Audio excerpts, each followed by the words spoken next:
यहाँ लेकर के आओ अपने मन को कि भगवान ही चाहिए,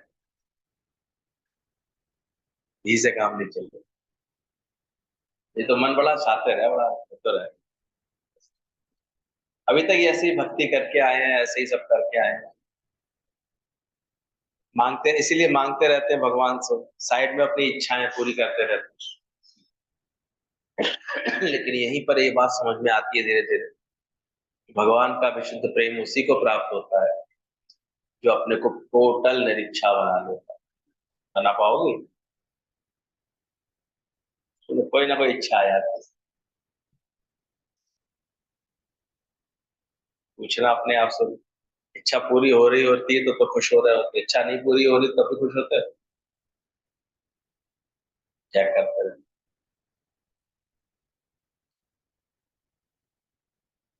लेकिन जब अंदर से इच्छा कोई रहेगी नहीं तो लगेगा ही नहीं कि कुछ पूरा हो रहा है या नहीं हो रहा। ये भी समझ। और कल भी बताया था तो कहाँ ढूंढा उसने फिर मस्त, उस मणि को कहाँ मिलेगी वो, आनंद मणि कहाँ है? कहीं और मिलेगी?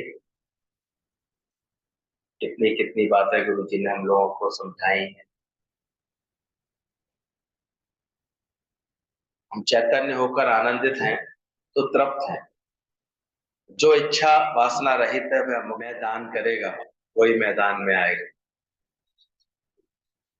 बाकी अपनी मैं मेरे में ही उलझा रहेगा, उसी में तृप्ति मान लेगा। जैसे सुअर उस कीचड़ को ही अपनी संतुष्टि मान लेता है,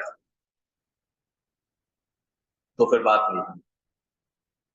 यहाँ तो जब इस राह पर चलेंगे तो कुछ तो लोग कहेंगे, लोगों का काम है कि अरे क्या खेल है। अपने हिंदुस्तान में बड़ा मजा है, राम मंदिर बनवा करके भी तो फैजाबाद से हार सकता है। ऐसी तो यहाँ की बात है, एक सेकंड में क्या हो जाता है कुछ पता है। सब वोट बैंक की राजनीति चल रही है। लेकिन हाँ, बाबा आखिर मैदान में तो आया। मैदान में आए बिना तो उसे कौन जानता था। अब तो भिड़ रहे हैं कि भ्रष्टाचार की वजह से उसे हटाया था, उसको छोड़नी पड़ी थी नौकरी। पहले भी आरोप लग चुके हैं, पहले भी सब खोदते रहो बैठे बैठे, लेकिन बंदा कुछ नाम तो कर ही गया। बदनाम सही लेकिन नाम तो कर ही रहे। पर जो समझदार है, विवेकवान है, वो विवेक से हर बात को समझे। क्या जिस तरह की बातें उसने डेवलप की है या जो डेवलप हुई उसके इर्द गिर्द, उससे कोई भी हित है किसी का, कोई भी लाभ है। बस आस्था के नाम पर एक बवंडर समझ गया, गरीब लोगों की भावनाओं को कैसे बुरी तरह उसने दोहन कर लिया। नया ने कितना कितना अंदरूनी अंदरूनी लेन देन भी शुरू हो जाता है। बोल रही है बात, कैसे उनके जो चमचे होते हैं सेवाधार जिनके नाम पर, वो कैसी कैसी बातें दिमाग में बैठालते हैं, भरम बैठालते हैं। आजकल तो जरा पता लगे कि इसके शरीर में कोई दिक्कत है, आप उसके पास पहुंच जाइए, बेचारा कुछ भी करने को तैयार हो जाता है, मेरी ये दिक्कत दूर हो जाए, मेरी ये दिक्कत। अब इसी में ही वो राजी है कि हैंडपंप का पानी पियाऊं, पैरों की धूल ले आऊं, चलो शायद इससे ठीक हो। झूठी आशा का सवाल ही बना दो और शायद। यहाँ तो तुम लोगों को सावधानी मिली है, यहाँ भी सच नहीं नजर आ रहा। बस सच का सौदा करने वाले सच को सही पाएंगे। ये भी अहंकार मत करना, सही बता रहा, अपने सच में टिकना हो उसके, कुछ नहीं पता।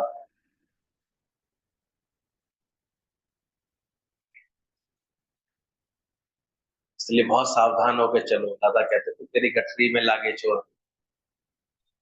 आए हो तो ठीक से सत्संग की पूर्ण बात को समझना है। गुरु भी फिर ऐसा चाहिए जागृत, जो जागा हुआ हो, जो ऐसे प्रपंचों में ना अटका हो, ना फंसा है। हमारे यहाँ क्यों दादा ने पहले दिन से बोला, वो पैर छूने आई माई, अरे बटो पकड़ो पकड़ो पकड़ो, ये मेरा बोझा चुराने आई है, मेरा बोझा चुराने। क्या भाव था गुरु को, कितना सावधान करना चाह रहे। पकड़ो उसको, ये मेरा बोझा चुराने आई है, चोर है, ये चोर है। वो बेचारी डर गई, मैं तो पैर छू रही थी अच्छे से। तो क्या मेरा बोझा था ना, दादा ने इसको इस तरह से किया।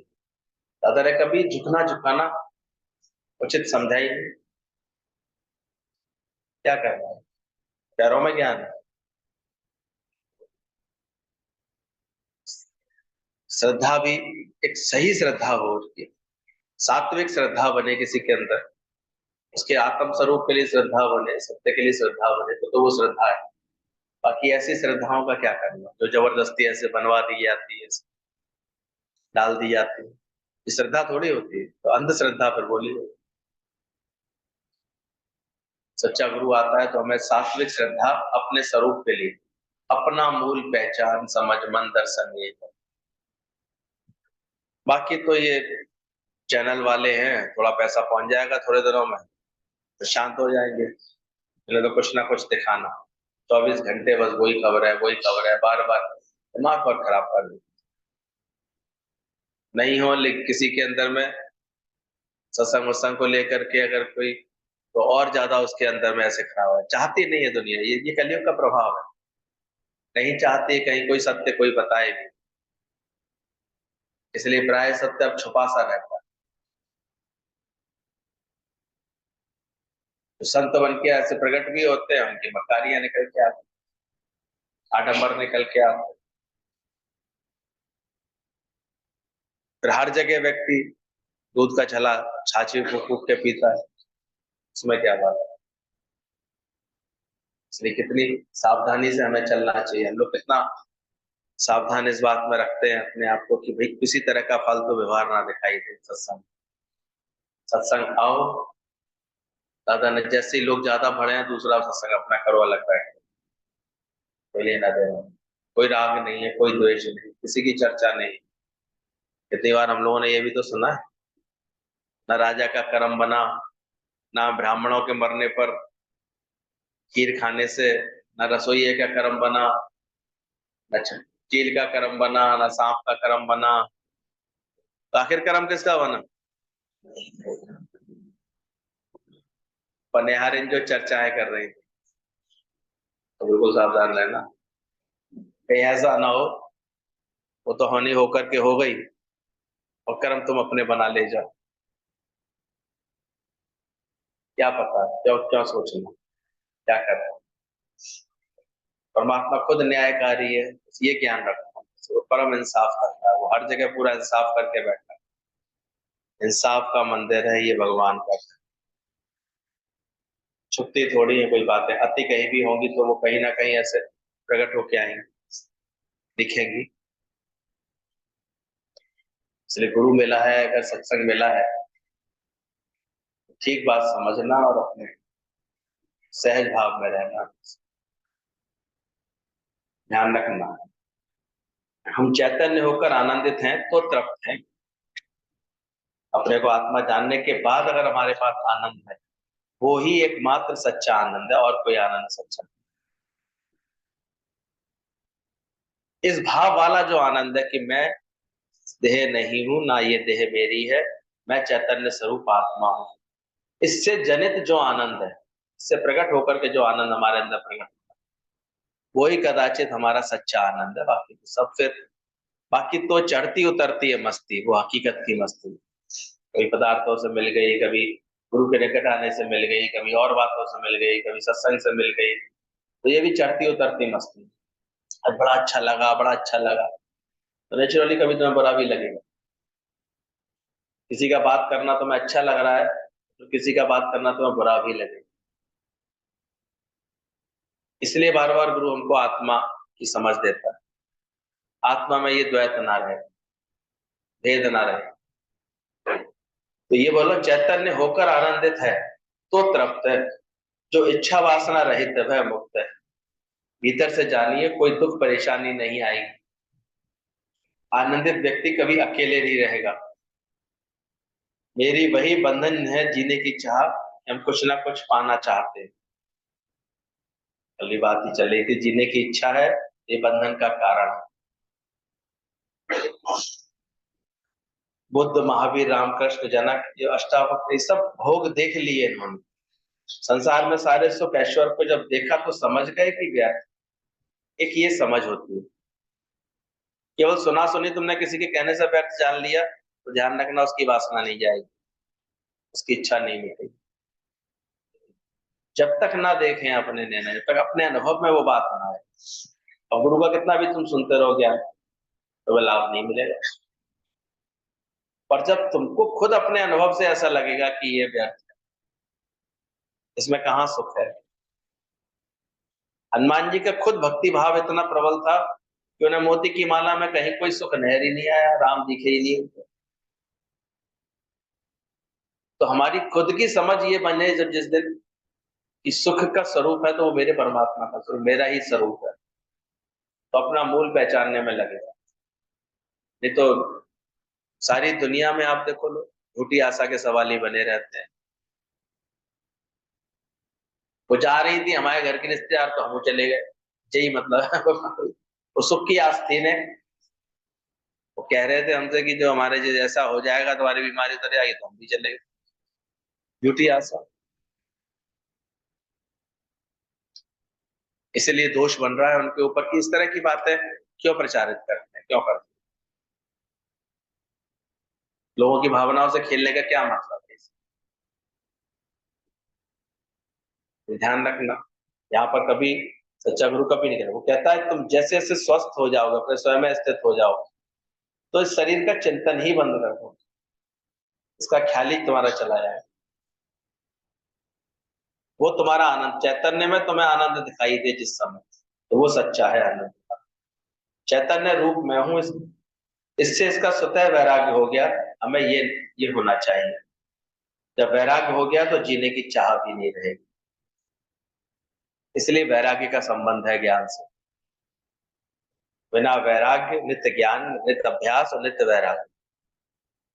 क्यों भगवान कृष्ण ने वैराग्य शब्द बोल दिया अर्जुन? अर्जुन ने सहज प्रश्न पूछा तो उन्होंने बोला, हे अर्जुन, नित्य अभ्यास और नित्य वैराग्य। वैराग्य को भी नित्य बोला,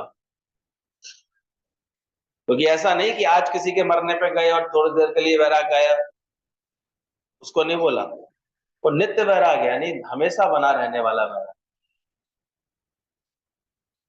निरंतर तुम्हारे अपने ख्यालों से, चिंतन से तुम्हें जो अंदर वैराग्य वृत्ति बनी रहे,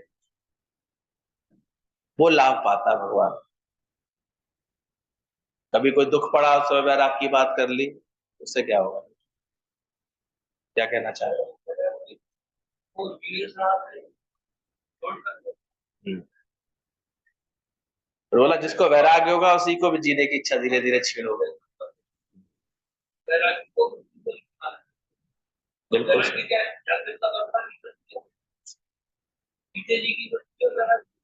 बिल्कुल, वैराग्य एक सुंदर समझ है, वो ही जीवन है।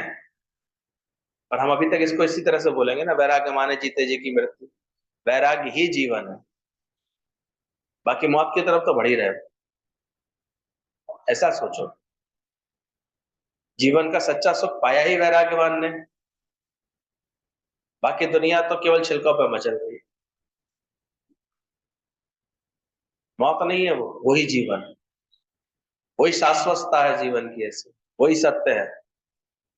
जब हमें ये बोध होता है कि शरीर सब माया में होने के कारण कैसे हैं, विनाशी हैं, तो विनाशी को विनाशी जान लेना, ये तो बोध हुआ केवल, बस समझ हुई हमारी। एक बंदर में भी इतनी अकल होती है, नकली फल उठा के खाता है, जब वो थर्माकोल वाले वो दोबारा नहीं खाता।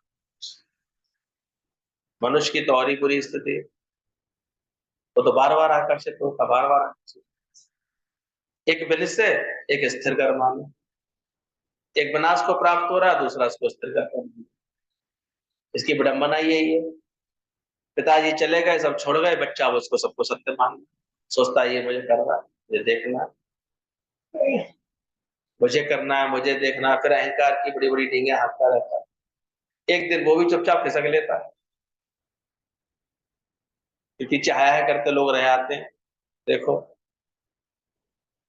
ऐसे हो गया, ऐसा हो गया। फिर उसका पट्टा जवान हो जाएगा, पर वो भी सत्य मान लेता है, उसमें कौन सी बड़ी बात।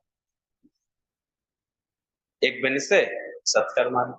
तो अंदर जब समझ में आ जाए अंदर से, तो हमको समझाना भी तो चाहिए अपने मन को। समझाए नहीं बिल्कुल भी इस मन को, बिल्कुल भी इस बातों को महत्व ही ना दें, तो फिर कहां से? भगवान कृष्ण ने यही तो बोला, ये जान गए थे, ये बुद्ध, महावीर, रामकृष्ण, ये जनक, ये जिनके भी ज्ञानियों के नाम लिए गए, इन्होंने ठीक से इस बात को जान लिया था, तब उन्हें सुख प्राप्त हुआ था। अपने मेरी आत्मा कैसे सुख का भंडार है, ये अभी कहाँ एहसास होता है। अभी तो टके पैसे की बात तो हमें लगता है कि ये चीज पूरी हो जाएगी तो मैं सुखी हो जाऊंगा, ये अच्छा हो जाएगा, अच्छी बहू आ जाए, चलो बेटे की मनपसंद शादी हो जाए। पता है क्या होने वाला है? सपने कितनी जल्दी देखते हैं, खुश कितनी जल्दी हो जाते हैं। नहीं होगा उसका हुक्म भगवान का तो क्या कर लो, पक्का है। इसीलिए बोला गया बार बार, अभ्यास नित्य वैराग्य।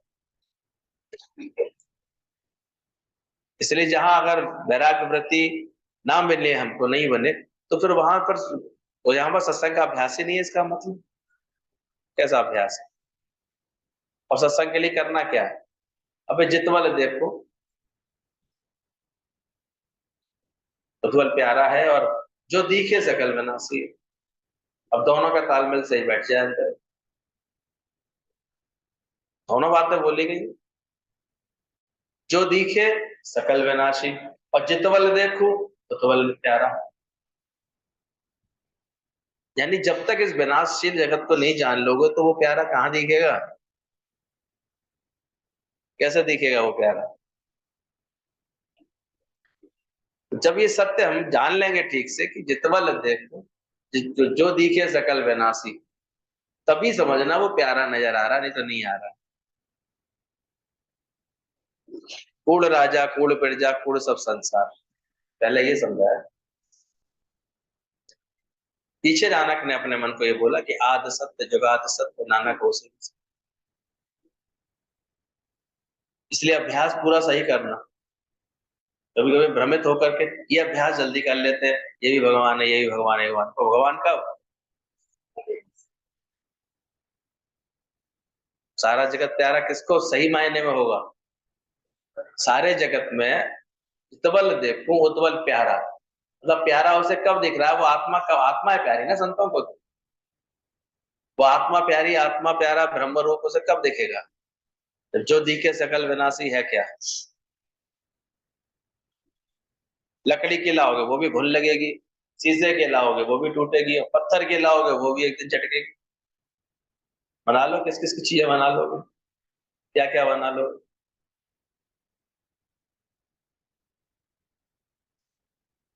और अंदर कलेश है, तो सोने के महल में बैठे जाना, वहां भी चैन नहीं मिलेगा। पदार्थों से क्या तुम्हें मिल जाएगा? पर मन इसी में ही उलझाता रहता है क्या? धक्के लगी धूल, एक धक्के लगने से तो धूल हो जाती है।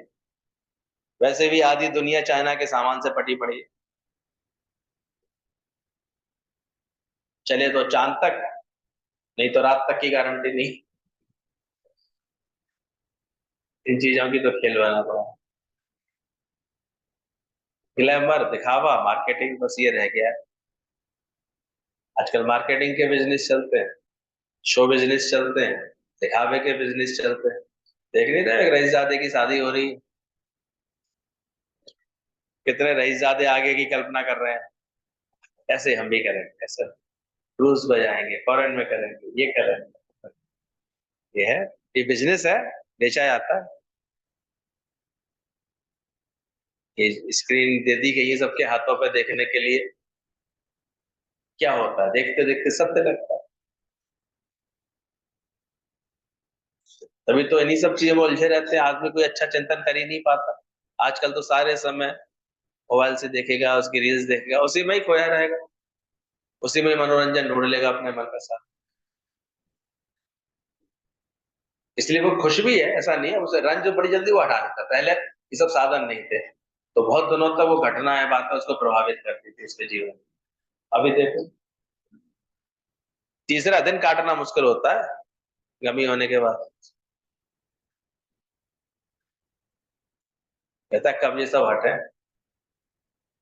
तो कोई आएगा गमी के कारण मिलने के लिए, वो थोड़ी देर के लिए उधर बैठ जाएगा, उसके बाद फिर वो अपने खुश है। टीवी ने इतना खुश कर दिया, खबरों में इतना मन चला गया, उसका फेवरेट सीरियल छूटा जा रहा है, पहले वो देख ले। वो तो टीवी थिएटर अलग है और अलग लगे पड़े हैं, उसके बाद टीवी पर पिक्चरें दिन भर चलती रहती हैं सिनेमा चैनल्स पर, और उसके अलावा फिर नया कंटेंट ओटीटी अपने मोबाइल पर देखते रहो, सारे सारी पिक्चरें रिलीज हो रही है उस पर।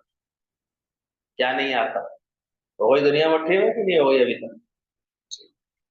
अभी नहीं हो पाई। लेकिन अगर हम भक्ति संस्कार आ गए होंगे, ज्ञान के संस्कार पढ़ रहे होंगे, तो शायद मुख से निकले, जो सुख पाए और राम भजन में, वो सुख ना आया मेरे मैं मन लागो मेरो यार। आता कहाँ है वैराग्य? ऐसा समझ में आती है। लेकिन ज्ञान गुरु तो, सच्चा गुरु तो कभी ऐसे उलझाता नहीं, वो सही समझ ले। मृत्यु भी शरीर की होती है, बन बन के सहारे टूटते हैं ऐसे। जीने की चाह जीने का कारण है, और मृत्यु की चाह मुक्ति का। हम जीते जी पूर्ण मुक्त हो जाए, तभी तो बोला गया जीते जी जग से मर गए। परेशान होके दुनिया से दुखी होकर के ये तो कहेंगे अब हम मर जाएं, इससे अच्छा तो हमारी क्या, अब तो हम मरने ही वाले हैं, ऐसे ऐसे भी बोल रहे हैं। पर दादा ने क्या कहा? तो जीते जी जग से मर गए, यानी अपना अहम मिटा लो। जीते जी हर बात में अपनी मैं हटा ले। तब वो गाता है आनंद भयो रामा। सो आनंद हुआ बंधुओं कि नहीं हो पा रहा है अभी? ये तो तभी संभव है, जीते जी जग से मोए गए, मर गया, मर गया। आनंद भयो रामा। अब मरा हुआ व्यक्ति का इंटरफियर करेगा? मरा हुआ व्यक्ति किसी के रेट पूछेगा? मरा हुआ व्यक्ति कुछ जानने की इच्छा करेगा? मरा हुआ व्यक्ति देखेगा कि फूल चढ़ा रहे हैं कि क्या कर रहे हैं? देखेगा? ये मान मिल रहा है कि अपमान मिल रहा है कि सम्मान मिल रहा है, क्या मिल रहा है, देखेगा मरा हुआ। दादा ने तो बहुत कुछ कहा, सब भूल चुके हो। क्या बोला? जीते जी जग से, मरना है अंदर से, ध्यान रखना। जीते जी मुक्ति यानी अंदर कोई चाह नहीं। शादी की चाह रखने वाला लड़का लड़की दोनों अकेले होते हैं, दोनों ने शादी एक दूसरे का दुख को दुखी देंगे। जो आनंदित है वह शादी करे तो उसे कोई फर्क नहीं पड़ता। अब समझ में आई, गुरु जी ने हमारी शादी करा दी, अच्छा है कि हमें फर्क ही नहीं पड़ा। सही तो लिखा हुआ, तुम देख लो, इतने आनंदित होते हो रहते हो, और जो पहले ही खुटैले लगे पड़े वो किसी को क्या समझ आएंगे? इसलिए पहले गुरु से बैठ करके समझा देना अपने छोरे को। आनंदित व्यक्ति कोई, वो शादी करे या नहीं फर्क नहीं पड़ेगा, वो इच्छा से कुछ कर ही नहीं रहा।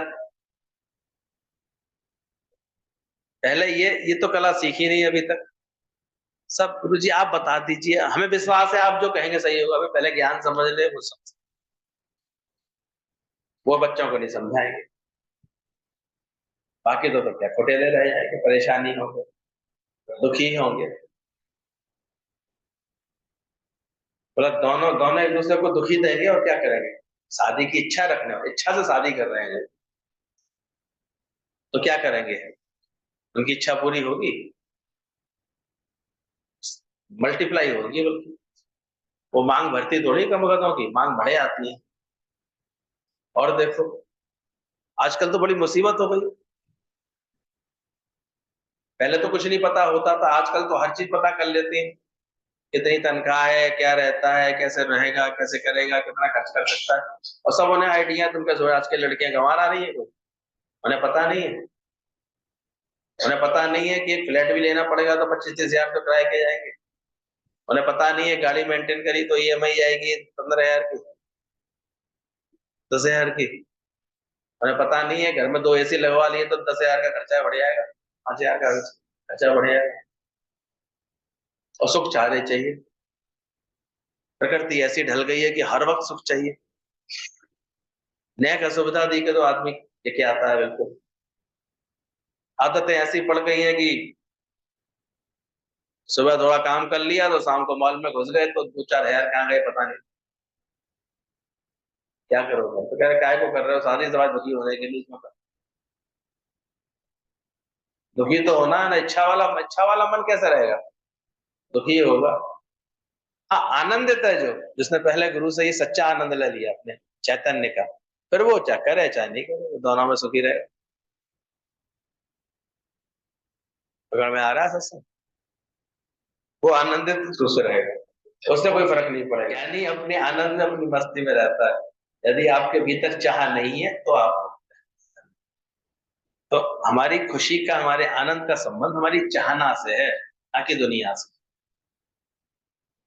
इसलिए दादा ने बोला दुनिया ना बदले, बदल जाए हम, तब हमें मिलेगा परम आनंद।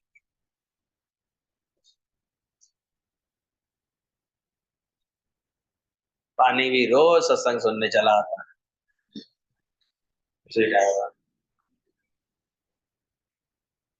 यदि आपके भीतर चाह नहीं है तो आप मुक्त है। जीता जीता जी मनुष्य किसी न किसी इच्छा के कारण, दादा जनक बोल रहे हैं, चैतन्य स्वरूप में आ गए वो, क्योंकि सारे वैभव जो उनके पास थे वो बेकार हो। तब राजा जनक ने पूरा उनको ये थोड़ी केवल कोई लफाजी बात सुना दी उन्होंने कि मेरे को आनंद। गुरु ने समझ लिया कि अब इनको समस्त चीजों से वैराग आ गए, तो अपने कंसेप्ट को सही करना। वैराग्य भाव अंतर में नहीं बनेगा, किसी आनंद की कल्पना नहीं करना, वो झूठा होगा आनंद, वो चढ़ती उतरती मस्ती होगी। तो ये तो ज्ञानी के मन सदा आनंद रहे। चेक कर लेना। बंधन में पीड़ा है, और इच्छाओं में फिर ऐसा लगता रहता है, एक इच्छा पूरी होती है तो आनंद आ गया। तो टीवी की चाह है तो बड़ी टीवी मिल जाए, फिर वो खत्म, फिर वो आनंद खत्म उसका। गाड़ी चाहिए, छोटी गाड़ी मिल गई तो बगल वाले की बड़ी गाड़ी आ गई देख के, तो आनंद खत्म हुआ। तो पदार्थों वाला आनंद ये कभी बनेगा थोड़ी पक्का। जो ज्ञान जनित है, जो वैराग्य वृत्ति से जनित है आनंद, वही सच है। उसके बाद भले ही राजकाज किया राजा जनक ने, लेकिन पहले ये स्थिति पक्की कर। इसलिए उनको अनुभव देखने वालों ने यही देखा, उनका एक पैर सुंदर स्त्रियों के गोद में है तो दूसरा पैर उनका खौलते कढ़ाई में है। ये बोला गया राजा जनक के लिए। तो ऐसी वृत्ति के साथ रहते थे। उन्हें संतों और सन्यासी को यही दिखाया, बोले देखो मैं ऐसे रहता हूँ, हर वक्त मुझे क्या याद है? मौत याद है। तलवार जो टकरी है किसके ऊपर गिरने वाली है। मेरी वृत्ति ऐसी है कि मैं कटोरे से एक बूंद भी गिरने नहीं देता हूँ, इतनी एकाग्रता मेरी इसमें है। अनेक उदाहरण के द्वारा ये बात समझाई गई। हम भी इस बात को समझें कि अंदर में बात को समझें। इसलिए नित्य अभ्यास और नित्य अभ्यास तक तो तुम लोग बात मान लेते हो थोड़ी थोड़ी, लेकिन जब वैराग की बात बताई जाती है तो जना आनाकानी। जो दिखे सकल विनाशी बोलो ना, डर क्यों रहे हो? ये भी छूटने वाला है, ये भी नष्ट होने वाला है क्या दुनिया का नजारा ढेर वालों को से? क्या मिलेगा जगत से बेकरारी को से? और जब ऐसे मुख से भी बोलते हो, भावों में भी रखते हो, ऐसी बात है, समझ रखते हो, ऐसी इस समझ से चलते हो, तब सही मायने में सारे दुख मिट जाते हैं कि है क्या, था क्या, अपना था क्या। अपनी सकीनी पता नहीं जिस देह का उनको, तो औरों से क्या लेना क्या, यही विनाशी है। अब अगला सूत्र कह रहे हैं, आश्चर्य है अपार समुद्र रूप मुझे विषय चित्त रूपी पवन से उठने पर भी अनेक प्रकार के जगत रूपी तरंगों के साथ मेरी अत्यंत अभिन्नता है। तत्व ज्ञान की स्थिति देखो यार। जैसे अपार समुद्र रूपी मुझ विषय चित्त में, इतने विषय हैं दुनिया में, सब तरफ बिखरे हुए हैं। कहीं दृश्य है, कहीं शब्द है, कहीं स्पर्श, कहीं रूप रस गंध, 5 विषय से भरी पड़ी है दुनिया।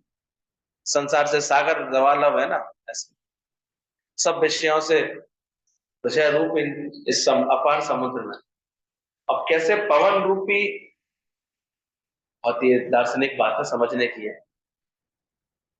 सागर तो शांत है, तरंगे कब उठी?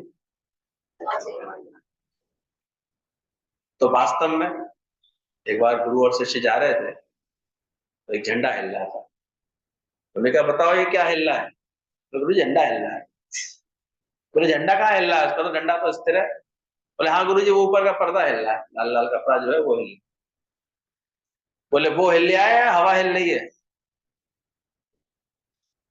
और गौर से देखो क्या हिल रहा है।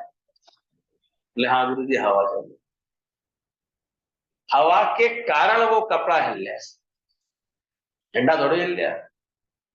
अब दिख क्या रहा है? झंडे का हिलना दिख रहा है। लेकिन वास्तव में झंडा क्यों हिल रहा है? अच्छा, हवा ना चले तो हिलना बंद। तो सागर तो स्थिर है, लहरें क्यों बन गई?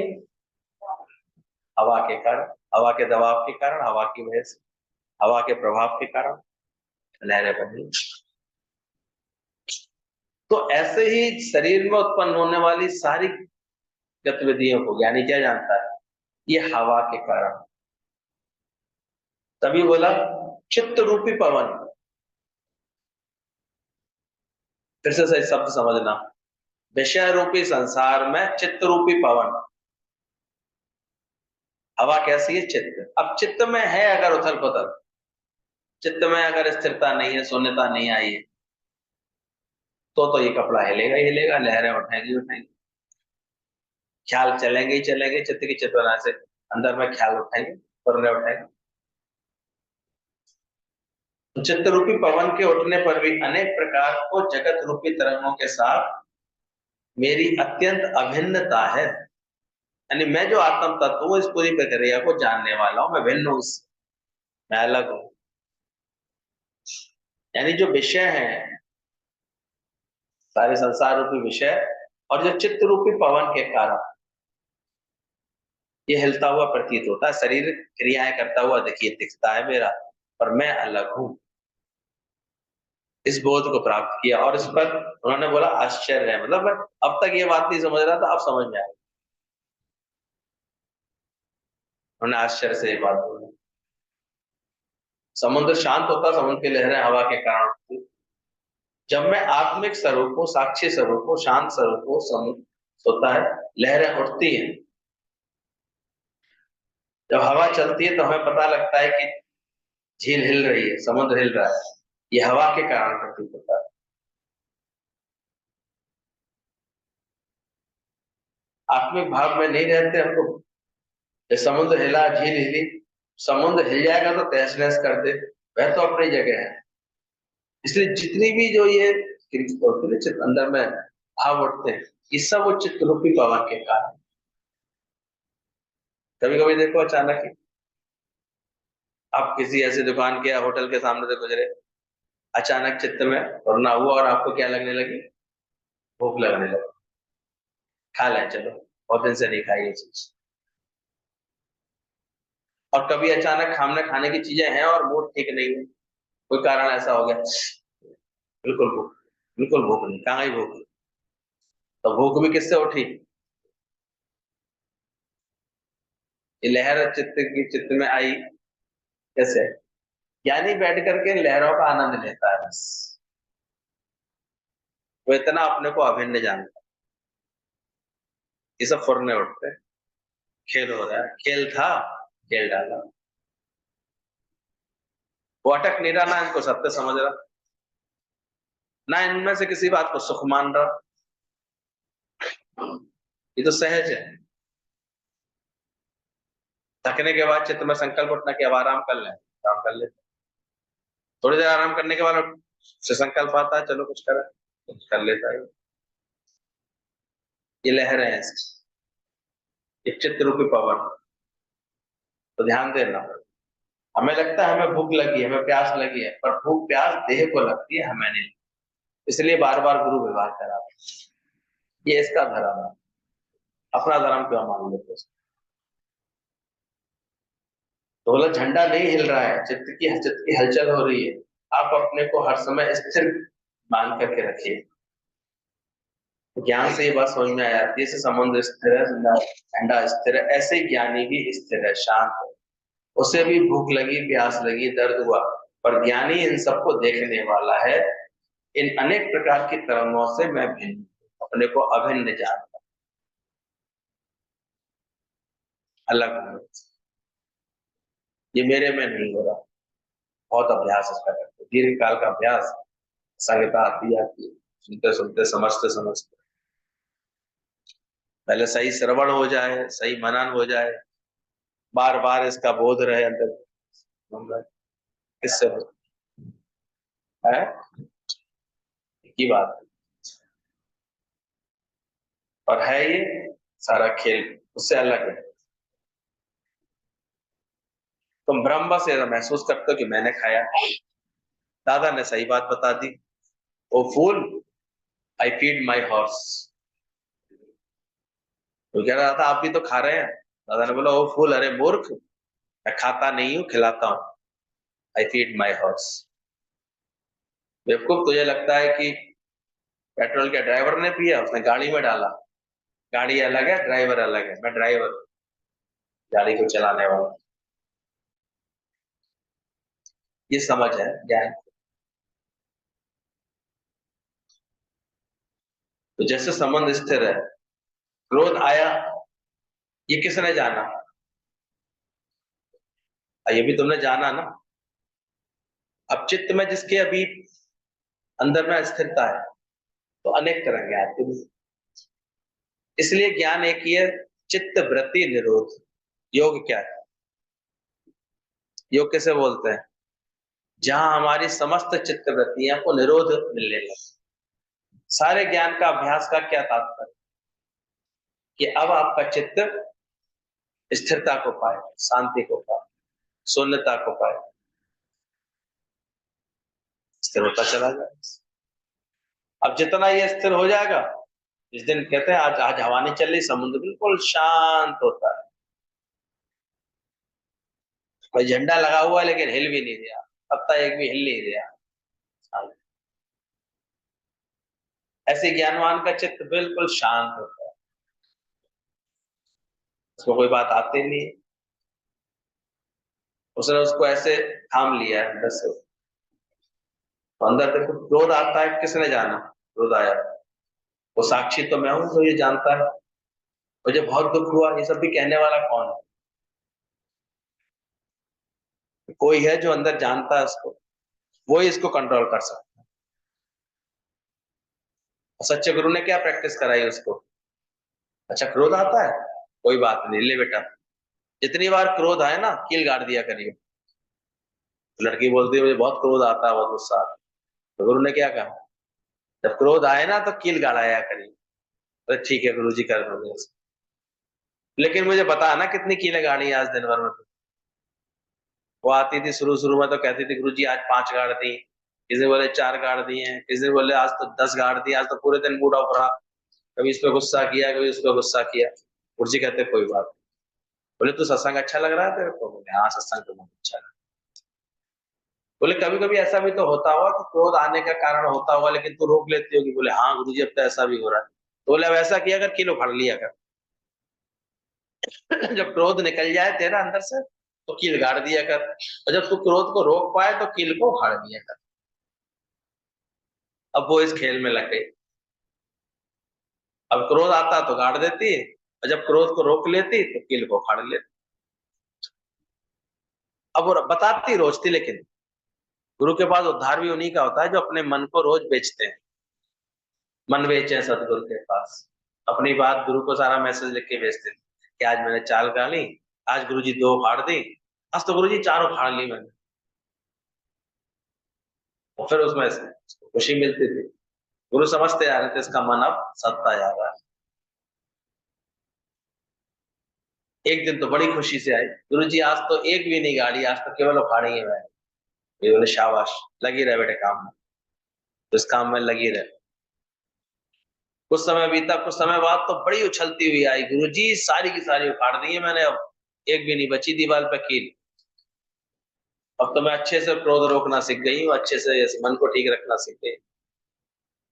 मुझे कभी किसी बात से मुझे चिढ़नी मस्ती गुस्सा नहीं आता। मुझे कहा बहुत अच्छा, लेकिन बेटा एक बात बता। क्या? बोले दीवार कैसी लग रही है? जैसे दीवार तो गुरु जी बहुत खराब दिख रही है, सब छेद छेद छेद छेद दिखाई दे रहे। बोले कोई बात नहीं, निराश मत हो। ले ये प्लास्टर ले जा, पुट्टी ले जा, सारे गड्ढे भर, चेचक की जो बीमारी है उसकी दीवार की, उसे ठीक कर, सारे गड्ढे ठीक कर, प्लास्टर ठीक कर, चिकना कर उसे प्यार। अब उतना ही तू सर्व से और प्यार करेगी, तब तेरा ये जो पहले ये क्रोध के तूने जो डेंट मारे हैं ना, ये रिपेयर हो जाएंगे। सच्चे गुरुओं के पास कितनी सुंदर युक्तियां होती, वो कहते हैं एक दिन में क्रोध चला जाएगा, मजाक हो रहा है। अनंत इच्छाएं वासना चित्त में तुम्हारे, और तुम्हारा क्रोध चला जाए। कामना में जब विघ्न पड़ेगा तब क्रोध आएगा। मिजाज तो ऐसा बना रखा है कि कोई कुछ कह दे सोई भुन्न हो जाता है मन। मूड ऑफ तो फिर लाइट ऑफ। 2-4 दिन सत्संग से लाइट आई थी, वो लाइट बेचारी फिर चली गई, फॉल्ट हो गया। अरे कब गुरु की बात मानो, विश्वास करो, गुरु भी जानता है टिपिकल केस है, बड़ा मुश्किल से सदेगा, लेकिन लगा रहता है। गुरु को कितना प्रेम है तुझसे, सोचो। तो तुम्हारे संग इस कोशिश में लगा रहता है। वो ये भी नहीं कहता है कि मैं कुछ कर रहा हूँ तुम्हारे साथ, कहता आओ मिलकर अभ्यास कर, आओ मिलकर, और लगातार हमारे साथ फोन बैठ के अभ्यास कर। कितना शुक्राना करें गुरु का, रोज रोज ये अभ्यास कराता रहता है। इसलिए बस नित्य नित्य सत्संगत में राखे, यही सदगुरु की इंसान। लेवे पूजा भेंट ना पाई, एक निशानी है सच्चे गुरु। रोज हमको ये सत्य का अभ्यास कराता है। नहीं तो हम रोज सत्य सुनेंगे, सुनते सुनते फिर कभी जाकर के एक अंदर से कि मैं कैसे आत्मा हूँ, ये चित्त मुझसे अलग है, तरंगे सारी इसका खेल है, तब समझ में आती है, फिर उसमें शांति आती है, रुकता है अंदर से। फिर कोई ऐसी पावर अंदर आती है, अंदर से ज्ञान से शक्ति मिलती है, वो फिर ऐसे रोकना शुरू करती है। विक्षिप्तता में आना रुकता है, क्रोध में आना रुकता है, इच्छाओं में आना रुकता है, लोभ में आना रुकता है, अहंकार के भाव आना रुकता है। अरे है क्या, औकात क्या है? ऐसे वचन जो मिलते हैं वो हमें रोकते हैं। तो फिर धीरे धीरे हमारे अंदर अपार समुद्र रूप मुझ, ये पवन जो है ऐसे हो जाती है, चित्त रूपी हवा शांत हो जाती है। तो चित्त रूपी हवा शांत हो जाएगी तो लहरें भी फिर हो जाती है। उससे परेशान, फिर कभी मान लो हवा चलेगी तो फिर लहर उड़ गई, तो कौन सी बड़ी बात है? ये तो हवा की वजह से लहर है, अपने में थोड़ी मानता है ज्ञानी। इसलिए ज्ञानी का सहज स्वभाव, वो जानता है मैं सागर वत हूं, मैं शांत, मैं आकाश वत हूं, मैं निर्लेप में। इसलिए ब्रह्मज्ञानी की पूरी रहनी बहुत सरल होती, सहज है, कोई व्यर्थ का आडंबर नहीं होता। अगर उसे क्रोध आ रहा है तो बड़े आराम से करता है, उसे कोई दिखावा थोड़ी करना है। अगर है किसी बात की, अगर इच्छा की वजह से आ रहा है तो ठीक है, डिसिप्लिन की वजह से आ रहा है तो भी अपनी जगह जरूरत होगी उस समय, उसको कोई दिक्कत थोड़ी हो रही है उसमें। उसे पता है कि यहाँ इस चीज की आवश्यकता है, किसी चीज को मोड़ना है तो गर्म करते हैं कि नहीं करते हैं? कि कुशल कारीगर लोहे की कोई चीज बनाता है, कोई चीज मेटल की बनाता है, तो समय समय पर उसे फ्लेम देता है, उसे बेंड हो जाता है। तो यहाँ भी अगर गुरु को गढ़ना है तो गर्म नहीं देगा, गर्माहट नहीं देगा। लोग बेकार की बातें करते हैं, ऐसे किया ऐसे किया, गुरु का भी कर्म देखने लगते हैं। वो आग का सदुपयोग कर रहा है, वो जानता है आग के निकट जाओगे तो बस हो जाओगे, जानता है ये बात। वो जानता है आग से ही तो रोटी सिकेगी, आग से ही तो सब्जी पकेगी। वो आग का सदुपयोग कर रहा है। तो तभी तो बोला गया कोई व्यक्ति जिस वक्त अग्नि से प्रभावित है, यानी कि उसके निकट मत जाओ, नहीं तो तुम जल जाओगे। क्यों जा रहे हो? इन्फेक्टेड है कोई, उसके निकट मत जाओ, इन्फेक्शन लग जाए। तो सब तरफ से बात को समझना चाहिए, कैसे चलना है, कैसे व्यवहार रखना है, कैसे बात समझनी है। कुछ तो फिर ऐसी प्रकृति है, आग में घी और डालाएंगे, निंदा चुगली का। क्यों कर रहे हो भाई? ज्ञानी के कंट्रोल में रहते है, किसी का स्वभाव जैसा स्वभाव है स्वीकार क्यों नहीं करते? दूसरे के तो अवगुण देखे तुमने, पर तुम भी तो ज्ञानवान हो, अपना ही तो देखो, अपना तो देखो, तुम्हें तुम्हारा मन क्यों चला, तुम्हारी शांति क्यों फिटी, खुद देखो अपने आप। तभी बोला गया दुनिया ना बदले गुरुजी, हमारे घर में ऐसे हैं, ऐसे लोग हैं, ऐसे होता है, ऐसे। अरे तू क्यों परेशान हुई? तूने ज्ञान नहीं सुना? सुना है ना क्या? तेरा मन क्यों चला? तुझे स्थिरता क्यों नहीं आई, शांति क्यों नहीं आई? ये ज्ञान की समझ। ज्ञानी खुद भी स्थिर रहेगा, वो जानता है अच्छी तरह से। अष्टावक्र जी कहते हैं ये मन संकल्प विकल्पों से रहित होता है, संकल्पों से सृष्टि बनती है, हमारे भीतर संकल्प चलते रहते हैं, धीरे धीरे वो संकल्प विकल्प रहित अपने चित्त की स्थिति बनाता है। नहीं तो वो जानता सारी सृष्टि संकल्प विकल्प से चलती है। इसलिए परेशान भी नहीं है इस बात से, वो जानता है जब तक हवा चल रही होगी तो तरंगे उठेंगे, आते आएंगे, होगा ही। यानी इसलिए संकल्प विकल्प का त्यागी होता है। यदि मैं कुछ सोच रहा हूं तो संकल्प विकल्प साथ साथ चलते हैं। इसलिए ज्ञान में कुछ ना सोचो, कुछ सोचो ना कुछ करो।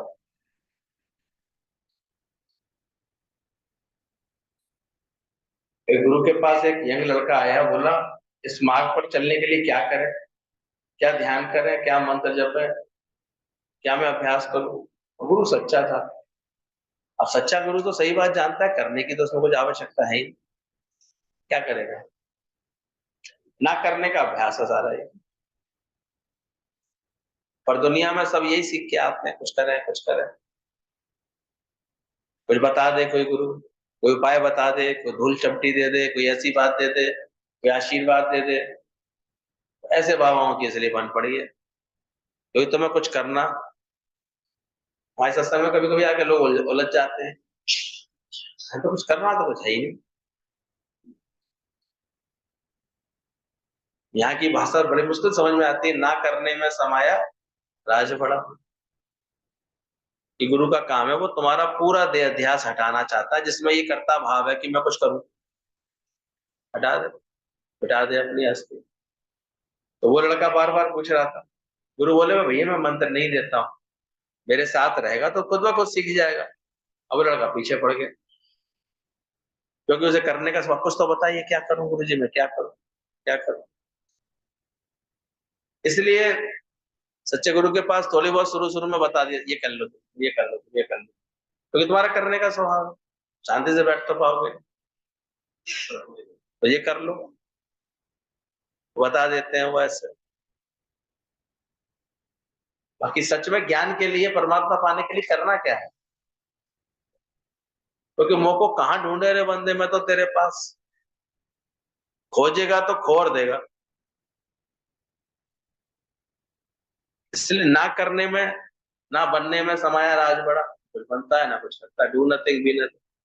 लेकिन वो माने नहीं, बार बार यही कह, क्या करूं क्या करूं? बहुत ज्यादा जिद की तो बोला गुरु आपको ये, गुरु बोला तुमको तुमको एक नाम दे रहा हूँ, तुमको एक मंत्र दे रहा हूँ, तुम इस मंत्र को याद किया करना शुरू। बड़ा खुश हो गया, क्योंकि लोग दुनिया में गुरु लोग भी ऐसे रहते हैं। अच्छा कोई खास होगा इनके पास, कोई खास इनके पास मणि होगी, कोई पारस पत्थर होगा, कुछ ऐसा होगा, कोई ये खास मंत्र जपते होंगे जिससे ये इनको ऐसा मिले। इसलिए मंत्र में उलझा देती दुनिया। दुनिया में गुरुओं ने इसलिए कान में मंत्र फूकने शुरू कर दिए, और ये भी कहते बताना नहीं किसी को।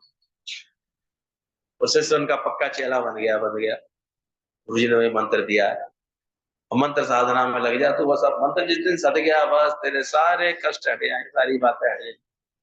अब हुआ क्या, एक अच्छी परंपरा है, बुरी नहीं। उस मंत्र को जपने में, उसमें अपनी जो भी है भाव उसका उसका पूरा सिद्ध करने में उसे बहुत समय लग जाता, तो उसका मन उतने दिन शांत रहे। भाई इस मंत्र को जप, ओम नमो भगवते वासुदेवाय। फिर कभी ज्यादा पूछेगा तो उसका अर्थ ही बता दिया, वासुदेव ही है सब जगह। इसकी सिद्धि कब होगी, जब तुम्हें सब में वासुदेव दिखाई देगा, ज्ञान समझा दिए। अब वो लगा पड़ा है, वो अपने मन को बार बार इसी अभ्यास में डाला, मन को एक अभ्यास मिल गया। तो वो जिद कर रहा था, उसे गुरु ने कहा ठीक है। गुरु ने बोला तू उसको जप नहीं पाएगा, नहीं मंत्र है, मंत्र तो दे सकता हूँ तेरे को, पर तू उसको नहीं कर पाएगा, कठिन है काम। कहता है नहीं नहीं नहीं, मैं सब कर लूंगा, मैं सब कर लूंगा। तो उन्होंने कहा ठीक है, सुबह मंत्र दिया, सुबह उठ के इसका जाप करना, और ध्यान रखना जब जाप करो ना तो बंदर का ध्यान नहीं कर। साथ में एक लाइन और बोल दी गुरु, बेटा जब तू ये मंत्र जपे ना तो बंदर का ध्यान मत करिए। अब जो उसके मंदर फीड कर दी बात कि बंदर का ध्यान नहीं करना है, बंदर का ध्यान नहीं करना। अब स्थिति ये हुई है, जब भी वो मंत्र जपने बैठे तो क्या ध्यान आ जाए, बंदर का ध्यान नहीं करना, तो बंदर ही बंदर ध्यान, वो बंदर ही बंदर बार बार ध्यान, बंदर ही ध्यान करता रहा। कुछ उछलता हुआ बंदर उसके सामने आया, बार बार सोच रहा था ऐसा क्या करूं, कैसे करूं जो बंदर ही बार बार ध्यान में आ रहा है। मैं तो बंदर के बारे में सोचता भी नहीं, जिसके बारे में सोचोगे वो ध्यान नहीं करना है, उसका ख्याल बार बार आएगा। इसलिए जो इस तरह की साधना करते हैं ना, आज से मैं ये नहीं करूंगा, उतना ज्यादा वेग से आती है। आज मैं क्रोध नहीं करूंगा, आज मैं क्रोध, उतना ही कोई ना कोई कारण ऐसा आएगा, वेग सहित वो निकाल गया।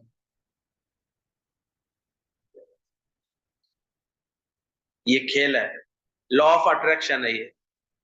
एज यू थिंक, जिस जिसके लिए तुम कहते हो मैं नहीं करूंगा, तो नहीं शब्द नहीं सुनती प्रकृति, वो और ज्यादा तुम्हें उसके लिए आकर्षित कर देती है। इसलिए सही अभ्यास में कुछ नहीं करना, तो बार बार उसे बंदर का, यदि दुख भी हुआ स्वभाव बस, क्रोध भी आया स्वभाव बस, सब व्यवहार हुए स्वभाव बस, ज्ञानी सबसे अलग होकर के रहता है। वो जानता है सबको उसका स्वभाव, गुण ही गुण में बरत रहे हैं, ऐसा करके ज्ञानी जानता। इसलिए वो किसी को ऐसे छोटा करके खराब करके नहीं देखता, वो जानता है गुण ही गुण में बरत। और जैसे जैसे अपनी शून्यता में आता जाएगा ज्ञान का अभ्यास में, इसलिए निरंतर ज्ञान का अभ्यास हो, उससे ही अपने आप ही शांत होगा चले। जो जल्दबाजी करते हैं, नहीं कब होगा, कैसे होगा, कैसे होगा, तो बोला तिथि है, उसकी तिथि का पता ही नहीं चलेगा तेरे, तो अभ्यास करता चल, खुद ही वो आनंद शांति तुमको अपने अंदर महसूस हो। और जो सच्चाई से साधना करते हैं, ज्ञान का अभ्यास करते हैं, तो अपने आप कितनी बातों में शांति आ गई है। जब सैंपल मिल गया तो थानवी कहां से मिलेगा, कुछ आई है, कितनी बातें शांत हो गई हैं, कितनी बातें हट गई हैं, तो बाकी की भी कहां से हटेंगी। इसलिए धीरज धर वो रहमत की वर्षा वर्षा ही। इसलिए उलझो नहीं अपनी प्यारी, पहले गुरु को बहुत समय लगेगा तुम्हारी सारी प्रकृति समझने में, तुम्हारी सब बातें समझने में। किसी दवा की जरूरत है शरीर को, किसी केमिकल की, वो देना आवश्यक है, देती रहो उसको, पर ऐसे उलझो मत। कुछ लोग जल्दबाजी करते हैं, तुम सत्संग जाते हो, हम दवाई खाऊंगी नहीं, अरे खानी जरूरी होगी तुमको, शरीर की एक तरह की नीड होगी वो। तरंग ही तो, और है क्या शरीर में, है क्या, हाड़ मास की देह है और है क्या, इसमें कभी कोई इन्फेक्शन, कभी कभी कैसे चलते, और उसी को मॉनिटरिंग करने वाला एक छोटा सा मस्तिष्क दे दिया भगवान, और उसकी कोई सी भी नस नाड़ी किसी बात से प्रभावित हो गई तो जीवन भर तो उसे झेलना पड़ता है, जानते हो। एक यहाँ की कोई नस किसी की दबी है, उसके नीचे का हिस्सा पूरा सुन्न पड़ा रहता है, क्या कर लो। एक एक कोई नस यहाँ की हिल गई है, जबान उसकी लड़खड़ा गई है, पैरालिसिस और है क्या? कभी देखते हो? आधा हिस्सा पूरा अधरंग ऐसे पड़ा हुआ है, जबकि कहीं चोट नहीं लगी, कहीं कुछ नहीं हुआ, बस यहाँ स्ट्रोक हो गया। वो तो शुक्र है इतनी अच्छी मेडिकल फैसिलिटीज है, वो तुरंत एमआरआई करके समझ लेते हैं बात को कि भाई ब्रेन स्ट्रोक हुआ था, ब्रेन में खून निकला था, तो ये। अब इस बच्चे का क्या हुआ? एक वायरस कोई ऐसा वो इतना रेयर होता है, वो घुसता चला गया और सारी नसों को ब्लॉक करता चला गया, उसका ब्रेन डेड हो गया। क्या करता? अच्छा खासा हट्टा कट्टा, क्या कर सकते हैं? तो इसलिए अगर कहीं कोई अच्छे डॉक्टर कोई सलाह देते हैं, कोई बात देते हैं, तो उसका भी रेस्पेक्ट करो, समझो सब बातें। गुरु को भी मन की सारी बातें पहले बैठ के समझने दो, समझाने दो। इसलिए गुरु कभी अगर डांटता भी है, भाई अभी चुप कर, तू शांत करके बैठ, अभी तेरे शांत से बैठने का जरूरत है, तो बुरा नहीं मानो उसकी बात। जरूरत है जिस चीज की वो करो, धीरज रखो। हम लोग यहाँ पर 10-10, 15-15, 20-20 साल में तब कहीं जाकर के मन की फ्रीक्वेंसी, तन की फ्रीक्वेंसी के कुछ सही कर पाते हैं, धीरे धीरे यहाँ बैठ बैठ के समझ पाते हैं कि हम गलतियां कहाँ कहाँ कर रहे हैं, कितनी गलतियां कर रहे हैं। तभी तो गुरु जी बोलते थे, मेरे सामने तुम 10 गलतियां कर रहे हो, पीछे कितनी करते हो। इतना प्यार भी तो वही देता है, इतना हमें सही समझ भी तो गुरु देता है।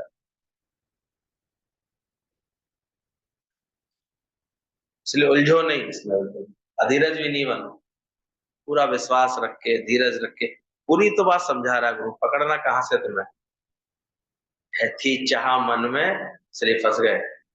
जीने की इच्छा थी, यहीं से सिलसिला शुरू हो गया। अब अंदर ही अंदर योग युक्त हो जाओ, योगारूढ़ हो जाओ, चित्त वृत्ति निरोध के अभ्यास को समझो, शांत करो इसको। इसलिए बोला गया, घोड़ा अपनी दोनों तरफ ये लगा ले, तो इधर उधर ना देखे उसकी, यहाँ तब तो चल पाएगा सीधा। गुरु भी हमको देता है, तुम ऐसे पट्टी ज्ञान की, श्रद्धा की लगा लो, इधर उधर नहीं मन को भटकाओ। तब सीधे चलोगे गुरु के इशारे पर, सीधे चलोगे तो ये शांति जो तुमको मिलने लगी है गुरु के पास आकर, वो तुम्हारी बरकरार होगी, तुम्हारी स्थिर होगी, वरना तो फिर भटक जाए। फिर भटका लेते हो, हम क्या करें? करे तो करे, पूरे गुरु का सुनुपदेश, तो पार ब्रह्म निकट। आ रही है बात समझ में? एक सर्कस चल रहा था, अचानक खबर फैल गई, शेर भाग गया है, पिंजड़े में से शेर भाग गया है, शेर छूट गया है। तब पे हड़दंग मच गई, भगदड़ मच गई, शेर भाग गया, शेर भाग गया। एक व्यक्ति बड़ा चतुर था, श्रीमान जैसा, वो सीधे जाकर के शेर के पिंजड़े में जाके बैठ गया और बंद हो गया अंदर। कहा तुम यहाँ क्यों बैठ गए? बोले शेर सब जगह जाएगा, लौट के यहाँ नहीं आएगा। शेर सब जगह जाएगा, अब दोबारा पिंजड़े में नहीं आएगा, यहाँ से तो भागा ही है। मैंने तो सबसे सेफ जगह ढूंढ ली।